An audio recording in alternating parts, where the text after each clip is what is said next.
man, let's get into our local segment. We're gonna start off with the Chicago Bulls. They call it the Madhouse on Madison. I'll call it the mediocrity on Madison. There's been a lot of reports this week. Shout out to Darnell Mayberry of the Athletic, of course, HKC Johnson, who's on top of everything. Chicago Bulls, who said that these whispers of Zach LaVine being traded aren't whispers, and that both and other industry leaders, including Adrian Wojnarowski, including Shams, expect this to be a different Bulls roster a month from now. Now, whether that means it's a complete retool or anything like that, or just a rebuild, it's yet to be remain seen. We actually have a report here, like an update on it. This comes from Jake L. Fisher with Yahoo Sports. And in his article, basically, it's a couple things that it narrows down. Zach doesn't think that the Bulls can be competitive, which is true, and he's ready to play for a new head coach. Yeah, which he's ready to play for a new head coach. We all know he has never gotten over Billy Donovan benched him. I think it was like a year or two ago. He said his top destinations are the Miami Heat, the Philadelphia 76ers, and the Los Angeles Lakers. The San Antonio Spurs and the Sacramento Kings are also on his radar. Jake also knows that the Bulls are actually maybe considering a full-on rebuild, which is something that I've been screaming they need to do. And finally, the Bulls are looking for a Drew Holiday-like return for Alex Caruso, which means 2 first-round draft picks, which they definitely should, because Caruso is one of those guys who is really the guy who can take you to another level as far as the championship thing. I'll say this about the Bulls, things I haven't said about them 100 times. The Bulls are stuck in hell. They're stuck in basketball hell, and to be real, they've been stuck in basketball hell from the minute that Derrick Rose went down holding his knee almost 12 years ago at this point. Honestly, crazy that it's been almost that damn long. And I think my love for the NBA died with Derrick Rose's knee that day, to be completely honest. Like, I haven't loved the league as much since. My thing is this. I understand Zach probably being upset at Billy for the benching, but it's also like, stop being a fucking diva. You know what I'm saying? Like, this guy, like, you got to get over that shit. And I do feel like Billy Donovan, I'm not up here trying to throw any Billy Donovan capes. I'm not finna here to tell you that he's the best coach in the league. I think Billy Donovan, majority of his NBA tenure, has gotten away because of his name and the things that he accomplished in Florida more than things he's actually accomplished in the NBA. Having said all of that, are you niggas really ready for another Jim Boylan-like coach? I think there's only so much that a coach can do when you give him bullshit pieces to play with. For some reason, and I've said this a million times, AK and Mark Eversley just can't get over the Lonzo Ball thing. You tried it. It was a good sign at the time. First 30 games of the season was great. This probably would be a different team with Lonzo Ball, but he's been gone longer than he's played. You need to move over. So this is not 100% on Zach LaVine. It's mainly based on the front office and the niggas who hired them. But, Zach, you're not absolved of this. Zach, you're not worth the money you paid. And I know we're in this era of sports where the money that you're getting paid isn't based on how you play. It's based on the market. I get that. And it's not even Zach's fault that he's not a number 1 guy or a number 2 guy. I think he's a number 3 guy on a championship team. But I can't go out. I don't want to hear the bitching and the moaning and the other shit that comes with it. In fact, this nigga has a destination list like he's fucking Dame Lillard is fucking crazy to me. Like, who the fuck is you to be demanding anything? How many times have I seen him dribble his foot out of bounds or do some dumb shit? Close game, you pull it from the fucking logo. Indecisive moments at the end of the game. I see this consistently. We just saw this in the game against fucking Orlando the other night. Like, so we see it on a consistent basis. So as a Bulls fan, and not even as a media member, as a Bulls fan, I want this dude off the team. It's not his problem, but he needs to fucking go somewhere else. And as far as a rebuild, yeah, a rebuild would be nice, but does it really fucking matter when if the niggas who are running it are still Arturas Karnisovas and Mark Eversley? We can say whatever fuck we want to say about John Paxson and Gar Forman. They were bad. But one thing I know about them, a lot of the people they drafted were actually good and played well on other teams as well. They went to the playoffs damn near every year. We just didn't have the championship stuff that we wanted. They were in the playoffs. If you look at John Paxson's tenure, I give you, I'm looking, they was in the playoffs at least 70% of that shit. The Bulls win the playoffs a lot. Not only these niggas not actually making the playoffs, these niggas are on the court. Fucking Dalen Terry is a lovable. I don't even know the other nigga they fucking signed. He's not on the court. These guys aren't even getting on the court. Patrick Williams.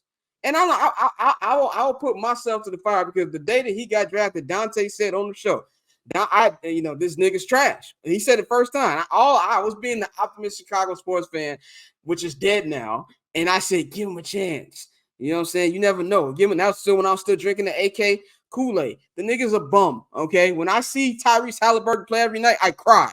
I cry when I see Tyrese Halliburton hoop. That nigga is fucking amazing. Could you imagine him over this team over the fucking floors? You know what I'm saying? And so just off that, a rebuild don't move me either if these niggas are still putting it together. And even if they did fire them, do you really have faith that they will hire somebody else? It's the same shit. The Bulls are the White Sox with a better looking car. And I said this on the midweek episode with Illy. The Bulls are like that nice car, and you, I'm gonna buy this. And you find out it's got mad miles, it's got a bad fucking engine and things like that. The White Sox don't have any wheels. That's what the Bulls are. They have been living off the greatest player of all time for the last 25 fucking years, and they have not done shit outside that little season in 2011 before Derrick Rose died. And I'm just honestly, I have nothing else to say about it. Nothing moves me either way. At this point, I don't think you're going to get that much for Zach LaVine. I trade out Caruso, get those picks you get, just see if you can at least get a decent deal for Zach LaVine, man. And that's why I'm at with him. I really have nothing else to say about them niggas, man. I'm gonna go to Dante first for this one. To most people's surprise, I'm actually not gonna go full scorched earth here. I think the issue is you didn't pivot when Lonzo got hurt. That's what really fucked this team over, because you had a bunch of people that could score. Vooch could score, Zach could score, DeMar could score, but there's no facilitator. Kobe White is not a point guard. AO, as much as we love AO is the point guard on your second unit. He's not a starting point guard in the NBA. So when you didn't pivot from that injury, that pretty much sealed this team's fate. Because like you said, when you got a bunch of ISO guys, you get those moments with DeMar, like you said, just dribbling down and he runs his ISO and he will get a mid-range bucket. But when you start trading twos for threes, that's not conducive to winning in today's NBA. But Zach, we've seen him dribbling into the double teams, dribbling into the corner, fading away, doing shit like that. So I think you didn't get a facilitator in here. So now it's in your best bet to tear it down and do a full tear down. Because if you do one of those things, I saw one report today that was talking about CP3, Kuminga, and a bunch of picks from the Warriors. No, hell no. Don't just bring CP3 in and then think, okay, we got a point guard now. We can try to do something. We got to get rid of it, being in that middle of the pack. That's the last place you need to be in the NBA. So you got to, like you said, take your medicine, tear it down. And although it's, it didn't work, and I've had my feelings about the Bulls, and I really, indifferent. I do think the fact that they didn't pivot off Lonzo is really what sealed this team's fate. Had they pivoted and went and got a point guard, then you would have been a lot better off. Even with the failed draft picks, that's just the icing on the cake. The fact that you couldn't get cheap young talent in here to have something in the pipeline, and now you're really just looking around, and like you said, your last 2 first round picks don't play. Yep. Your first round pick from 3 years ago is not good. Like, let's just call a spade a spade. I've said enough about the man. I ain't gonna sit here and do it all day, but he's not what you need for your number 4 overall pick. So you at a point where it's in their best interest, bro. Tear this shit down. Tear it completely down. Like, I'm talking about tear the screws. Like when they fucking tore down the Chicago Stadium and they was giving the chairs out, my nigga. Like, tear down everything. Like, it's over. Like, it's over. Don't sit here and try to hold on to anything, because you don't have anything of true value that's worth keeping around. Like, you don't have a young talent that you can. We're gonna keep him and build around him. And before I pass it off to Mikey, it's just a friendly reminder once again. Jimmy Butler has made the playoffs with what, 3-4 different teams since we traded the nigga. He's made the NBA finals twice.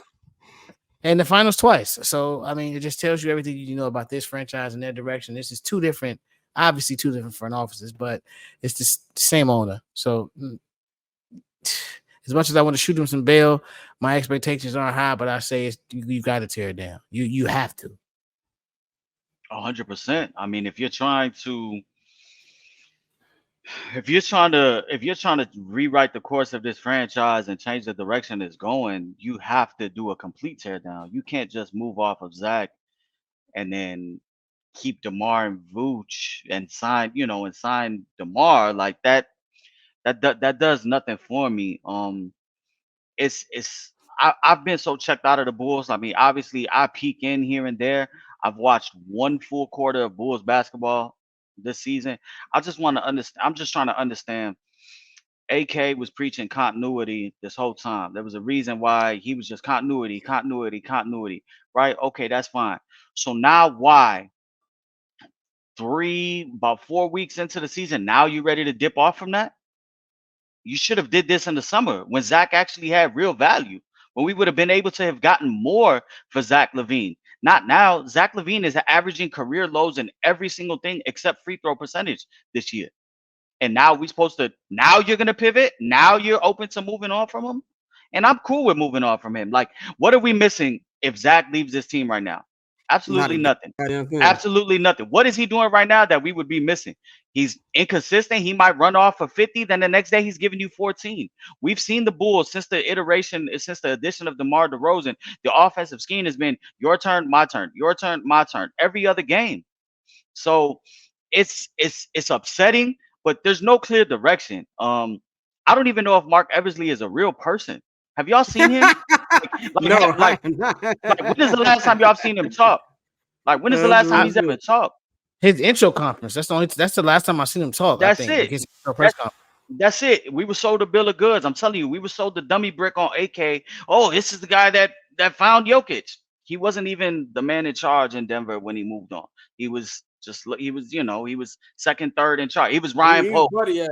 Ryan Pose. He was Buddy. He was Ryan Pose. He wasn't the man. He was the man. He was the man that worked for the man that worked for the man. You know what I'm saying? And then What Mark the little girl saying on Space Jam? You a wannabe? Be gone. You're not Charles Barkley. Right. So, and then Mark Eversley, he came in with all of his ties of working at Nike and having these relationships. We got no Nike athletes. You know what I'm saying? It's not like we got the best of the best, like we can't even be in the mix for James Harden. Think of that. We can't even be in the mix for a player like James Harden. So I'm with it. Tear it down. The issue with that is, I got a lot of friends that are Bulls fans, like we all do, and some of them are more diehard than me. And it's not that I'm not a diehard Bulls fan. I love basketball. I love the Bulls. It's just with the NBA, I could sit down and I could tell you right now. I could tell you from week one of training camp of what a team is going to be, and we know what it is. And it's hard for me to get excited. Superstar in the league. It's fucked up when I can still have more interest in the piss poor Chicago Bears and the Chicago White Sox and the Chicago Bulls because it's a star-driven league and I know what they are from the get. So the issue with that is the same thing we see on TV. They still sell out. They still got people going there. There are fans. I talked to my man Gordo. I talked to my boys, and they're just like, I love the Bulls. I have passion about the Bulls. They're the only team I give a fuck. This is what they're saying. The only team in Chicago I really give a fuck about. I don't want to be bad for 5-6 years. I don't want to go through a full rebuild. And that's the mindset of a lot of Bulls fans. And it's the same mindset of ownership. They don't want to go all the way down. They just want to give the fans just enough hope. We got people talking about, well, if we could get Rui and D'Lo for Zach, that's nice. And it's like, come on, man. Like, what are we really doing here? What are you really getting with that? You might not even. We're not in the play-in now with Zach, DeMar, and Vooch, and I still will contend that those three are good enough for us to not be this bad. There's no reason we should be this bad with those three. So, what do you think is going to happen? I think just a full rebuild is in order, and that needs to be with not new ownership, but new leadership. Yeah, I'm just gonna close out this 100%. I think the thing that most fans like.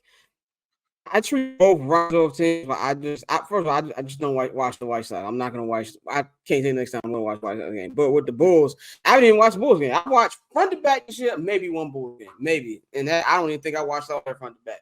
So I've reached a level of apathy with that team too. But I feel like I understand why fans say they don't want a full rebuild because rebuilds in the NBA, the same thing Major League Baseball, are wrong. There's no such thing as rebuilding in the NFL, in my personal opinion. There's retools. It's a very year-to-year league. You can be trash one year and be really good the next fucking year. In the NBA, MLB, it's not that. So I get that. But the problem is this current batch of players isn't good enough even to be decent. Like, they're not even decent. They're not even watchable. Like, they're watchable, and they were like 5th, 6th seed.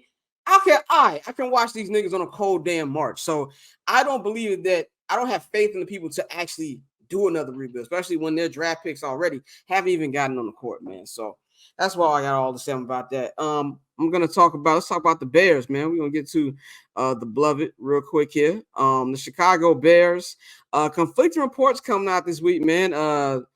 shout out my guy Adam Johns. He had a good article on the Athletic that basically said that that Flus is coming back next year. Flus is coming back next year, and that the Bears are going to be giving Justin Fields 7 more games to evaluate himself. And if the Bears do go with the number 1 pick and they do decide to draft a quarterback, that they'll be favoring a Drake May instead of a Caleb Williams, and stuff that I've all been hearing through my people, all the media people we run through the whole media beat on the team. So everything that we've all been hearing. So, and then when you have a guy like Johns who puts it out there, that's just solidified even more because Johns don't, report or write bullshit. So I tweeted that a couple days. Bears Twitter was not happy with me, as they never are. Bears Twitter was not happy with me when I reported this, and it was like, no, they can't be that stupid. And I'm like, how long have you been a Bears fan? Like, that's just a serious fucking question. Like, how long have you been a Bears fan? Of course they're stupid. They've always been this fucking stupid. So you have that going on. Of course, also, John said this on the radio as well as Waddle and Sylvie. Now, Mikey, I'll give you the spotlight on this because you brought the article up. Albert Breer came out. Now, Albert Breer has a good relationship with Kevin Warren, and there's a thing that Kevin Warren is saying that that he might change some stuff in the organization, that Matt Eberflus isn't a shoe-in to keep his job, and that we don't even know if Ryan Poles might keep his job. So there's a little bit of that too. Now, always not to say that I don't take it with a grain of salt because Albert is one of the people, he's great at what he does. He's right on a lot of things, and he has a relationship with Kevin Warren. Having said that, being in the beat, I know the Bears don't tell nobody shit. Like, the Bears don't tell anybody anything. They move like the fucking mafia. So not to say to take it with a grain of salt. I believe John's report a little bit more, but Mikey, you had a more in-depth view. You read the article and things like that. What do you take from this? And like, which one do you think, in your opinion, is probably the more realistic option?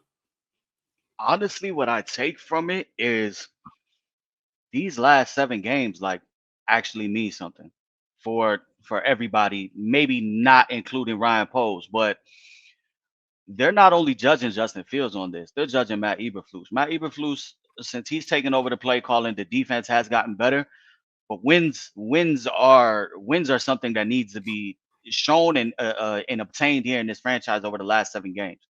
So I think not only is Justin Fields playing for his quarterback position next year or showcasing for his next franchise next year, but it's we broke down the stats. We talk about it in the group chat. You can make a case for either way, right? We can all make a case for why Justin Fields needs to go, why Justin Fields needs to stay, why Matt Eberflus needs to go, why Matt Eberflus needs to stay, and maybe the offensive staff needs to go, why everybody needs to go, including Ryan Poles. So I just think it's going to come down to the Bears and Ryan Poles have given Matt Eberflus a little bit more ammo to work with this season than last season, correct? Yeah. Last year, everybody was in agreement. This is my issue. You can't hire somebody and strip them of all of the resources that they have.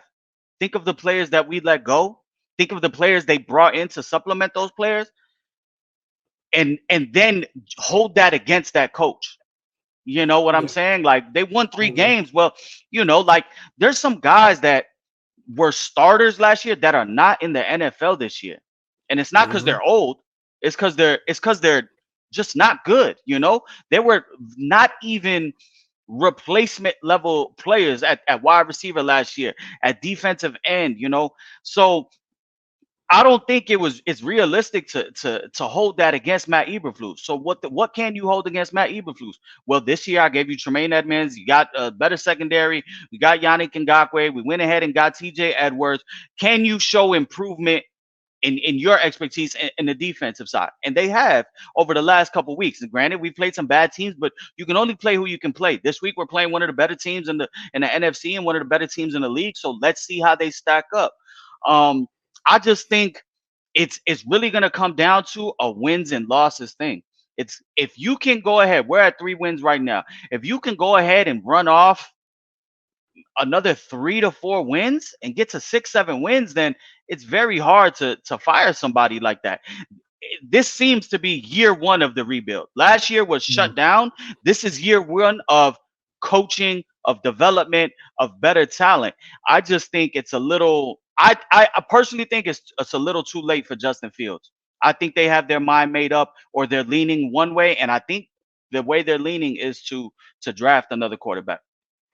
I'll say this before we go to Dante. I don't disagree with you. Not only do I think it's kind of cooked for Justin, I don't really know what Justin can, like 7 games. It's a amount of games. I don't think anything's going to change. And like you just said, we're all Bears fans. I'm a Bears fan first. Like it's about the name. It's about the logo on the jersey more than the name in the back. If and when Justin leaves, I talk a lot of shit about Caleb Williams. I talk a lot of shit about Drake May. If they're the quarterback of this team next year, we'll be riding behind them until they give me a reason not to ride behind them. That's just how it is when you're a Bears fan. Now, as a media member, I'm going to be very critical of their play and, wary of the situation they're in, because I don't think it's a good situation for any quarterback. But I think it's cooked for Justin, because what can he prove that he hasn't done already? Like, I don't think that there's anything that he can prove that they don't think, that they haven't seen. I think that Ryan Poles, from the day he got hired, didn't think Justin was that guy, but just decided to give him a chance with newer weapons to see if that was the case. And also, I don't think he was that high on Bryce Young either. I think that had a lot to do with it. I think if Caleb was available last year, they would have took him. They would have taken him. Yeah, they got rid of him. Think about how they speak about Justin Fields. They talk about everybody. Like, when it comes to talking about their players, they'll speak glowingly on Darnell Mooney, on Cole Kmet, on all these other people. When it comes to Justin Fields, it's just very clear cut and dry. He needs yeah. He needs to take care of the ball. He needs to play better from the pocket. He needs to cut down on sacks. Like, they don't speak, and they haven't since day one. They haven't, and that leads you to believe. Now, it could be them playing possum, or that leads you to believe they just don't fuck with them, and they're waiting for their out to go ahead and move on. Yeah, and also one last thing. I'm sorry, my bad, Dante. I feel like it's just it's a wrap, unfortunately, and also from a football perspective, I haven't seen consistency from Justin the whole 3 years he's been here, and I have no reason to believe it's going to change over the next 7. Yeah. Oh, I mean, we say that, but here's my question: did the coaching staff change? No. Did the offensive coordinator change? No. So a major part of the inconsistency we've seen with Justin is we don't know what game plan we're gonna get from week to week. We saw 2 weeks straight, and don't get me wrong, you have to adjust with every defense you face, but at the same time, we saw 2 weeks in a row where he threw for 8 total touchdowns. He was really moving the ball, really moving the pocket. You saw him in the pistol most of the game, and then you go into that game against Minnesota, and like we said, you just make him a sitting duck against a team that is blitzing the majority of the game. Now, now, do you think, is that by design? That would lead us to be like, wait, like, you saw what he's doing. Like, is that not your guy? And you know what I'm saying? Like, hold on, he's looking too good. But no, that's why, like, I agree when I say I think Justin is cooked, because they flat out don't want to coach him. Like, you've seen them even last year. It was no coincidence, bro.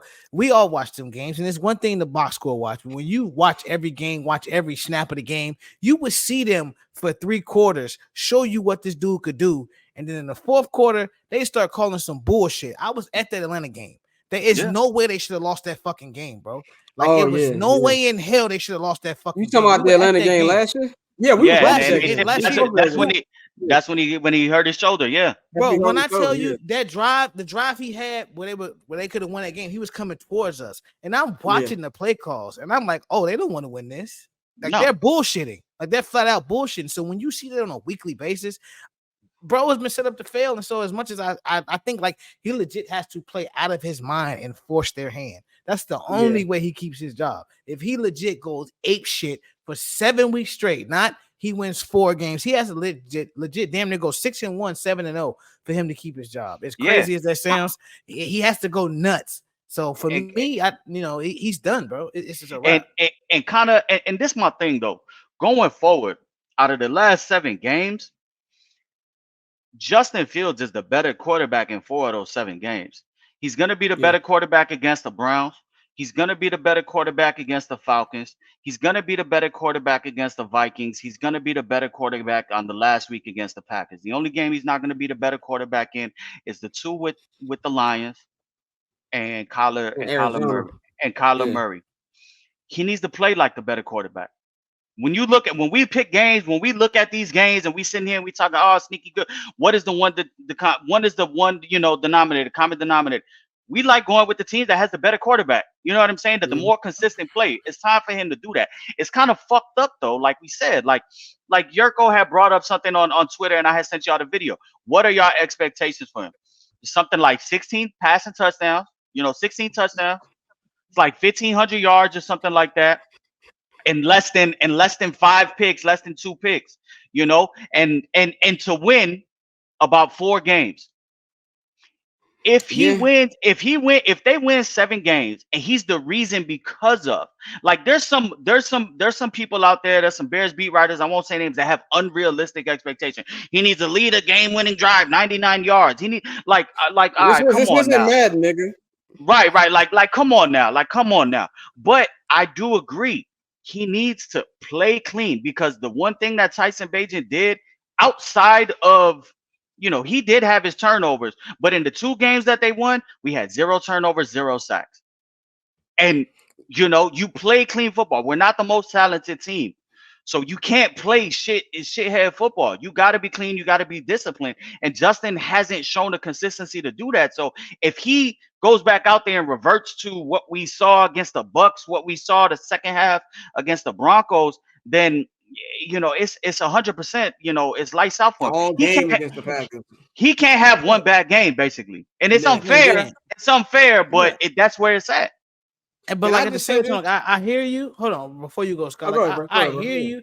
I hear you, but at the same time, Tyson Bagent beat the fucking Panthers. Like, and the Raiders.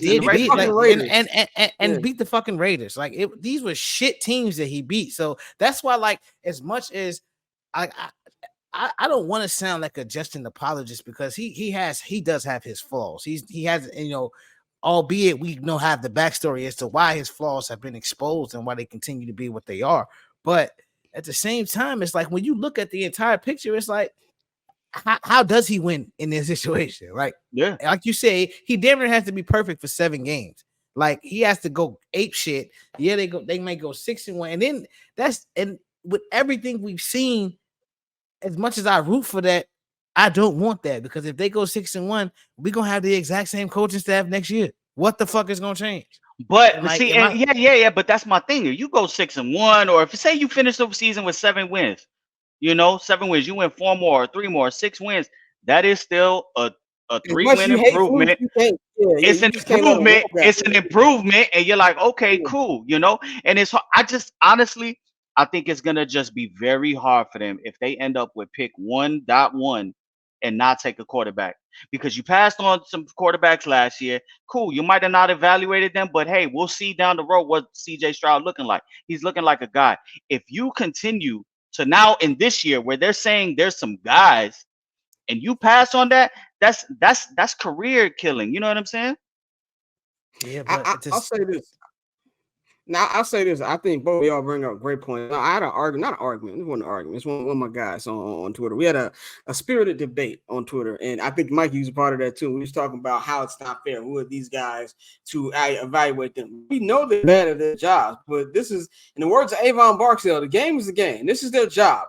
Whether they're good at it or not, their job is to evaluate the talent. And that's exactly what it is. So we can sit up here and say, who the fuck is Flus to say what he wants from Justin? Well, he's a fucking head coach, nigga. That's his fucking job. That's what he gets paid millions of fucking dollars to evaluate the position. So I have no problem with Flus saying what he wants from Justin. We got mad at Lou Getz even saying the most important thing for a quarterback is to not fumble the football, to keep not turn the ball over. He's not lying.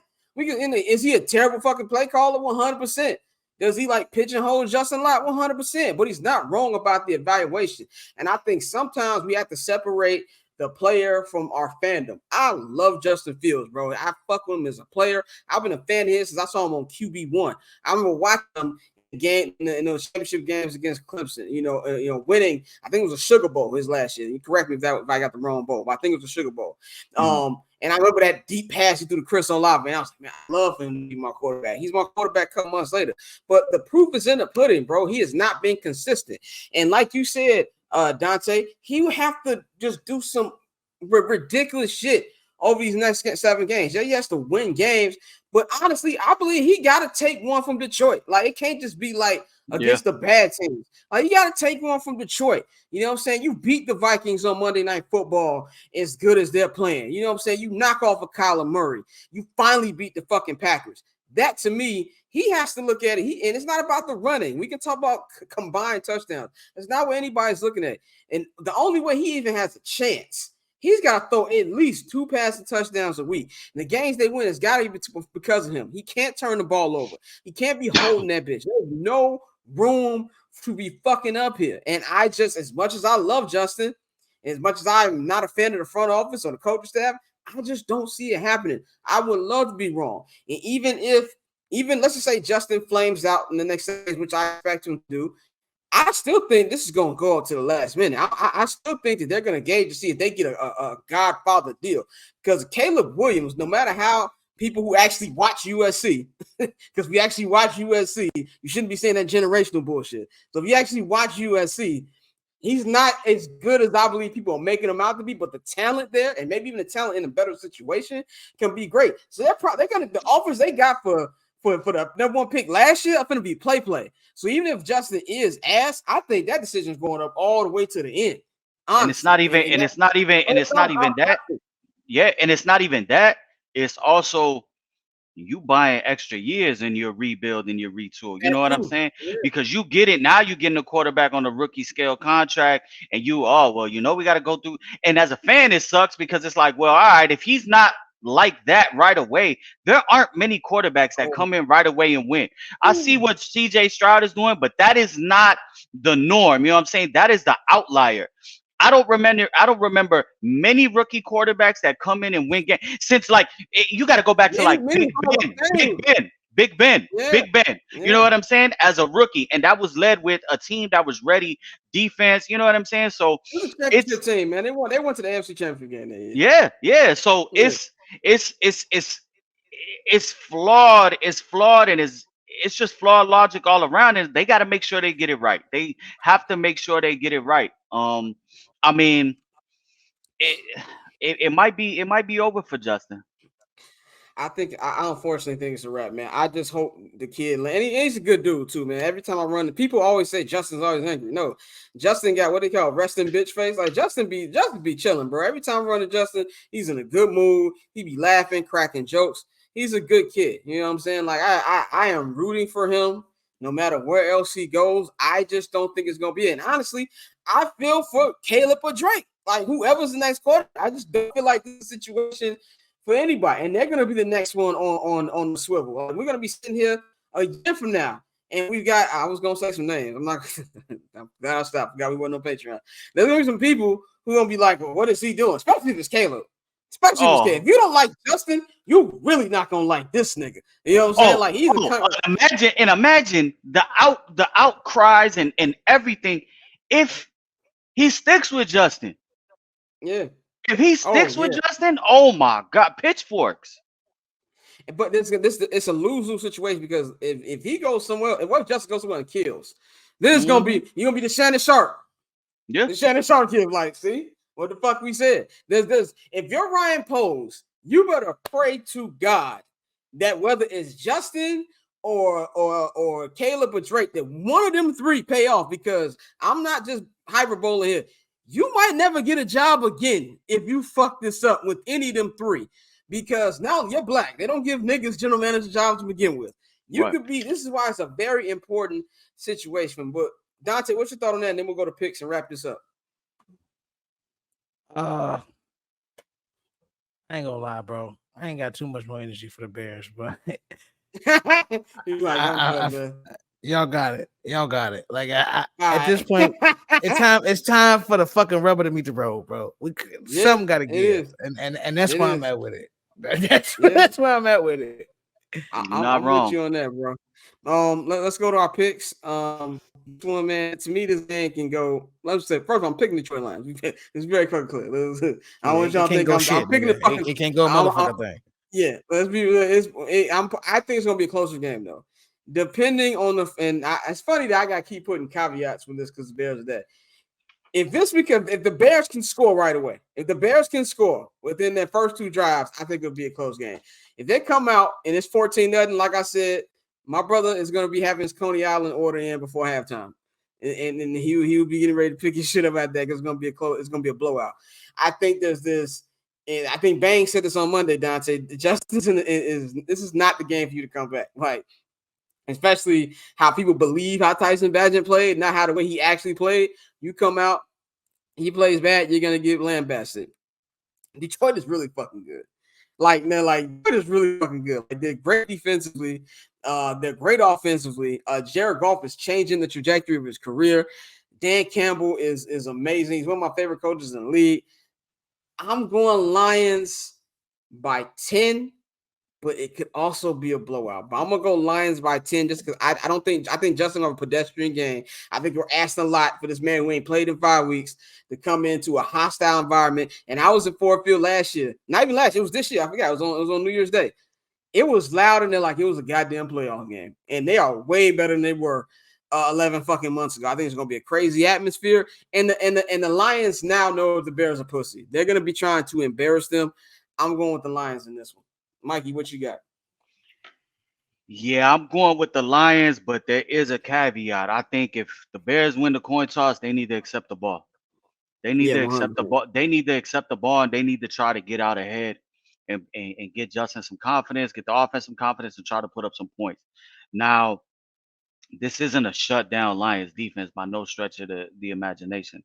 They're not that good. They can be had in the passing game. As long as the Bears O-line, this is going to be the healthiest. Justin is going to have an O-line all season. As long as they can protect, there will be plays for him to make. So I think this is gonna be a close-ish game. It might turn into what Dante said. They might be looking like they know what they're doing for 3 quarters, and then in the fourth, flip that tank switch. Right. So I'm gonna take the Lions in this. I'm not gonna predict the score. The spread opened up at plus like 10.5. They were 10.5 point underdogs, and then Justin came back and it moved down to a touchdown favorite. So it tells you what they think of Justin Fields. He gets a little bit of respect in the betting market, and it keeps coming down. But the thing with the NFL is it's a week by week league. They put up 41 points against the Chargers. They could piss down their leg, against the Bears at home. So I'm gonna take the Lions. I think it's gonna be a closest game. I don't think this is one of the games Justin Fields wins. But yeah, like you gotta go with the Lions. Mikey, do you have the not the over under? What's the combined point total for this game? Oh, I'll tell you right now. Yeah, I'll tell you right now. You want to know the total point spread? It might be high scoring. Let me see. It's at 48. So that's pretty up. 48? Yeah, it's at 48. So that goes with my prediction. I'm gonna go 24-21 Bears. I think the Bears will be down 17-21. I think Justin Fields will leave a game-winning drive. And the reason I'm saying this is because, like I said, in order for him to keep his job, he has to do spectacular shit and win 6 out of these 7 games. So let's be 100%. 5-2, 6-1 is the minimum for him to keep his job. For him to be strongly considered to keep his job. Anything else is rolling the dice, especially if they get that number 1 pick. So I think, but this game, this is one of those games. I know we keep talking about, this environment, and which is very true. It's going to be tough, but at the same time, if you are God, this is one of those moments I need you to go in there and get a dub. I'm not trying to hear all this. I understand, he was hurt, this, that, and the third. The Lions are playing well, but this is also a good time to be, like one of those old school trap games where this is a team that's soaring, they flying high. They're not worried about the fucking Bears. The Lions about to clinch a playoff spot. They're not concerned with the Bears. This is a perfect time to come in there and get a dub. So I'm gonna go, like I said, 24-21 Bears. Yeah, man. If anything, I do think this is gonna be an interesting rest of the season, and somebody who has to do the rest of these games. And let me stop saying like it's a chore. It's a chore, but it's also fun. That's a blessing. That's a blessing. It's a blessing. It's a major blessing to be covering this team. So I want to speak more positive about that. But I'm happy they'll be giving me and my brother stuff to talk about on the show each and every week for the rest of the season. So that paper on this player haters, old news, money on the other line. So I'm not gonna hold you. Money on the other line.